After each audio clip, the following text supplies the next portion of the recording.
حضرت عمر رضی اللہ عنہ کی بات کریں تو وہ ایک خلیفہ تھے. ایک خلیفہ، بادشاہ اور خلیفہ میں جو ہے یہ اصل فرق ہوتا ہے. اور بادشاہ جو اصل ہوتا ہے نا، یہ بادشاہ کا مائنڈ سیٹ یہ ہوتا ہے کہ بس شریعت جاتی ہے تو جائے، میری حکومت نہ جائے، میری حکومت جو ہے وہ اسٹیبل ہے.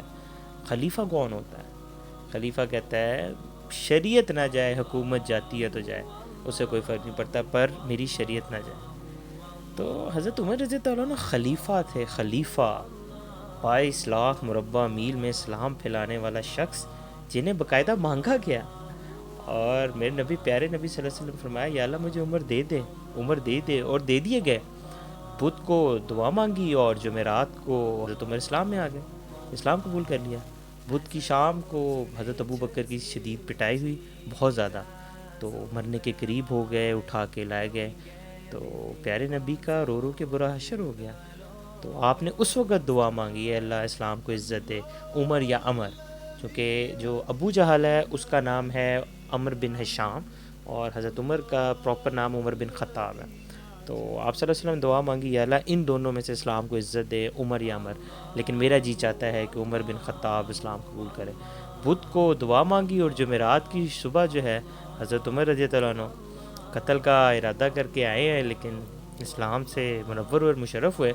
اور مزے کی بات آپ دیکھیں کہ جب حضرت عمر نے اسلام قبول کیا تو باقاعدہ جبریل علیہ السلام آ گئے، اور انہوں نے آپ صلی اللہ علیہ وسلم پوچھا یا رسول اللہ آپ کو عمر کے اسلام لانے کی خوشی ہو رہی ہے؟ تو آپ صلی اللہ علیہ وسلم نے فرمایا ہاں میں بہت خوش ہوں. تو آپ نے فرمایا، حضرت جبریل علیہ السلام نے فرمایا آسمان کے فرشتے بھی خوش ہو رہے ہیں، آسمان کے فرشتے بھی خوش ہو رہے ہیں. 10 برس حکومت کی حضرت عمر نے. 10 برس کے بعد، تو اس کے بعد جو ہے یہ مطلب حضرت عمر کا لائف سٹائل کی اگر ہم بات کریں تو میں کہتا ہوں کہ پوری دنیا میں نہ آج تک کوئی ایسا بادشاہ آیا ہے اور نہ کبھی آئے گا.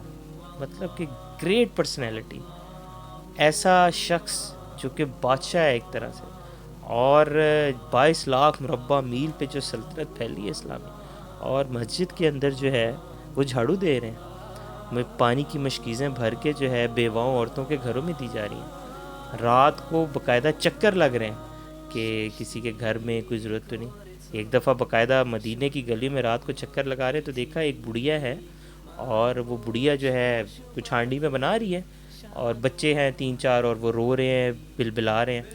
تو حضرت عمر رضی اللہ عنہ پوچھتے ہیں ماں جی کیا بات ہے، بچے کیوں رو رہے ہیں؟ تو ماں جی کہتی ہیں بیٹا کھانے کو خوش نہیں ہے.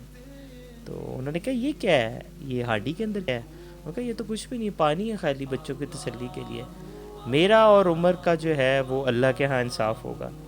تو حضرت عمر کی آنکھوں میں آنسو آ جاتے ہیں، اور وہ کہتے ہیں کہ اماں تیرے مطلب اس کو جو حالت کو عمر کو کیسے پتہ لگ گیا؟ تو اب اس اماں کا جواب چیک کر انہوں نے کہا اگر ہمارا حاکم ہی کیوں بنتا ہے اگر وہ ہمارے حال کی فکر ہی نہیں رکھتا؟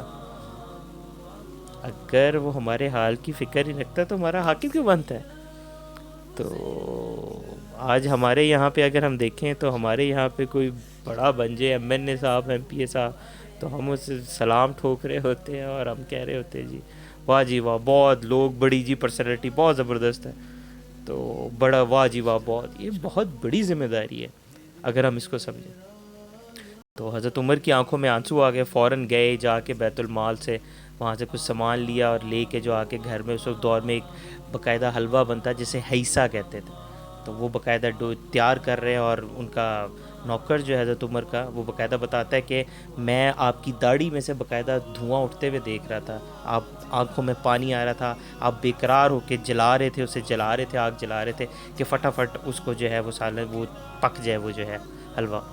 تو جب وہ پک گیا تو آپ نے ڈوئی میں سے ڈال کے پلیٹوں میں ان بچوں کو دے دیا. تو وہ بچے کھانے لگے، کھانے کے بعد وہ بچے پھر کھیلنے کودنے لگے. تو اس وقت پھر جب آپ نے جب ان کو کھیلتا کودتا ہوا دیکھ کے تو آپ اٹھ کے جانے لگے. تو اس وقت تو اماں نے کہا کہ کاش عمر کی بجائے تو امیر المومنین ہوتا. تو یہ نہیں کہا کہ اماں میں ہی ہوں، یہ بھی نہیں کہا، بس آپ نے یہ کہا کہ اماں جب تم امیر المومنین سے ملو گی نا تو مجھے بھی یہی وہیں پاؤ گی، مجھے بھی وہیں پاؤ گی. مطلب یہ دوستو اتنی گریٹ پرسنالٹی حضرت عمر رضی اللہ عنہ کی، اور انہوں نے جو اسلام کے لیے کیا ہے، میں کہتا ہوں کہ ان کی ایک ایک چیز جو ہے وہ ہمارے لیے سبق کا باعث ہے.